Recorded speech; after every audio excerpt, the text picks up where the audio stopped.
Imagine a secret high-stakes poker night filled with Hollywood elite stars like Leonardo DiCaprio, Ben Affleck, and Tobey Maguire, each of them gambling amounts of money most of us can only dream of.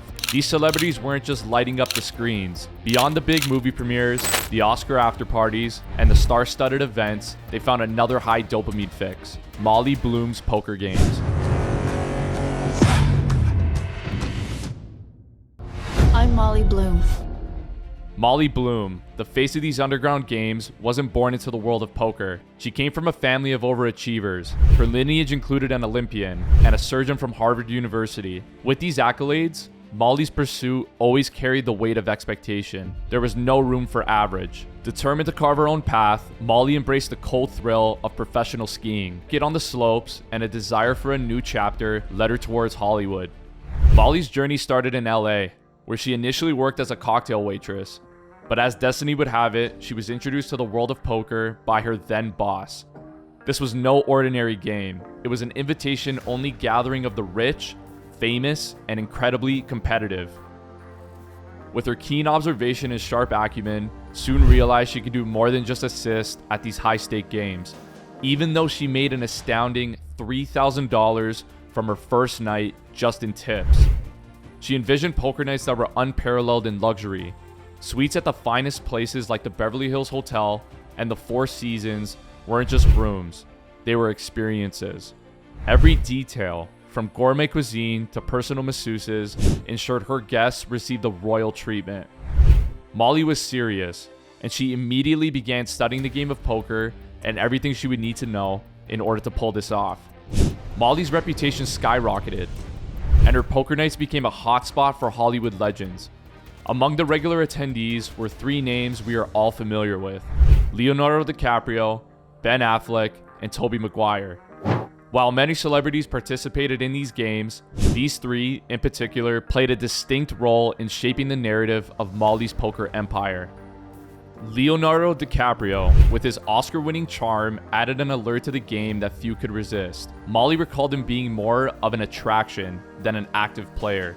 Leo's presence brought a kind of validation to the table. If Leo was in, everyone wanted to be there. Ben Affleck, a known poker player, often graced the games with his presence. He wasn't just there for the show, he was there to play and play hard. Stories circulated of his substantial wins and losses, indicative of the stakes these games presented. His presence elevated the game from mere celebrity games to a serious contest of skill and strategy. However, of all the Hollywood stars that participated, it was Tobey Maguire who emerged as one of the most fascinating figures. Maguire wasn't just a player, he was a force to be reckoned with. His skill at the table was evident, but it was his behavior and demands that left a mark on Molly.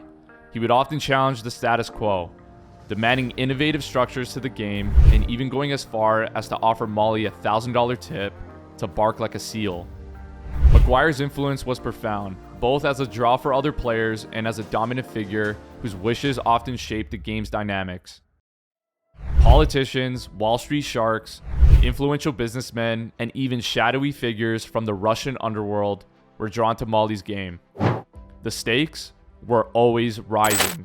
What began as a modest $10,000 buy-in soon escalated, with players needing a staggering $250,000 just for entry. It wasn't about winning. It was about the thrill, the adrenaline, the feeling of playing with these big names. Whispers around Hollywood spoke of legendary pots and unimaginable losses. One particular tale that left everyone in shock was of an unnamed player who faced the brutal reality of losing $100 million in a single night. Molly Bloom even said so herself. As the game spiraled, Molly's life followed suit. With all the pressure and responsibility, she fell into drug addiction. Her poker clientele expanded to include members of the Russian mafia. Frequently, she was denied money owed to her.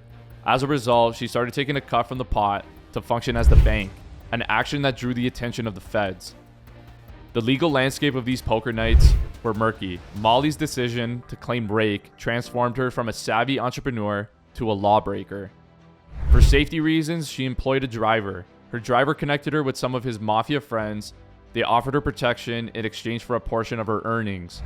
When she declined, a man appeared at her condo, armed and violent, and he physically assaulted her, took her money, and jewelry. Though she expected further contact to arrange a meeting, it never came about. Later, Bloom learned from the news that a major mafia arrest had been carried out by the FBI. Nearly 125 people involved. In 2011, her empire crumbled. Molly says, "The trajectory that I started out, from serving people drinks, then I became a game runner, an operator, and then, ultimately, I became the bank. So I was extending out credit to these guys. I was essentially loaning them money, guaranteeing them money I had to figure out. I had to do background checks and vet them to see if they were good for it. And I was getting stiffed a lot. I had to write big checks for people that didn't pay. So I started taking a percentage of the pot like Vegas does. And that was when I crossed over and broke a federal law. The feds first found out about it because a guy in my LA game was running a Ponzi scheme. He lost $5 million of his investors' money in the game, and they came after all of us. That's how the celebrities got outed. That's how they found out about this game. And then the feds started secretly following me and listening to our conversations. The FBI pulled off a dramatic raid and brought our world crashing down. Molly was stripped of her assets and her future looked rough. In 2014, when Bloom was 36, several charges against her were dismissed. She received a sentence of 1 year probation, a mandate for 200 hours of community service, and a fine of $1,000. During the sentencing, her attorney Jim Walden informed the court that a significant portion of her financial woes stemmed from giving up $125,000 of her poker earnings as part of her plea agreement. But adversity was Molly's oldest acquaintance. Refusing to be another footnote in Hollywood's long list of fallen stars, she kept fighting. She went on to reclaim her reputation. Then came the twist, worthy of a Hollywood climax. Acclaimed screenwriter Aaron Sorkin, the genius behind several cinematic masterpieces, entered Molly's narrative. Initially reluctant, Sorkin soon recognized the cinematic gold in Molly's tale.